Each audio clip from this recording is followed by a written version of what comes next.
না না, এই যে আপনি এগুলো বিক্রি করেন, দিনে কত টাকা বিক্রি হয়?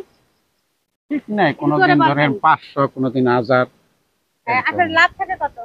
দেখা যাচ্ছে যে হয়তো 300, কোনোদিন 400 এরকম হয় আর কি। 300-400 বেচা কেনা হয়, আপনার চার সংসার পাঁচশো চলে? কোন রকম ভাবে মানে বাইরে ধরেন ধরেন গরিব মানুষ কোন হুম। রকম ভাবে চলে ফেলে যায় আর কি, অনেক করা যায়।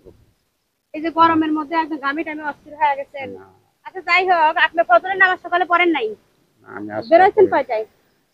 পাঠিয়েছি আপনার মোটামুটি কথা 8টার দিকে। 8টার দিকে বেরোয়ছেন? আপনি কি কোনো সূরা পারেন? কালেমা পড়তে পারেন? কালেমা, প্রথম কালেমা পড়তে পারেন? কালেমা তয়বা পড়তে পারেন? মাত্র পারেন না? হ্যাঁ, পারেন না না? আচ্ছা আপনার আপনার দিন কি এটা জানেন? আপনার দিন কি এটা জানেন? তাও পারেন না? আল্লাহ। দিন আল্লাহ। হ্যাঁ, আপনার রব কি? রব হইলে আল্লাহ। হ্যাঁ, রব আল্লাহ। কিন্তু কালেমা পড়তে পারেন না। কালেমা না পড়লে তো মুসলমান হওয়া যায় না, এটা জানেন? হ্যাঁ কাকা, কালেমা তো শিখতে হবে নাকি? কারণ যে মুসলমান তাকে কিন্তু কালেমা জানতেই হবে নাকি? আচ্ছা যাই হোক, ভালো থাকেন। হ্যাঁ কাকা।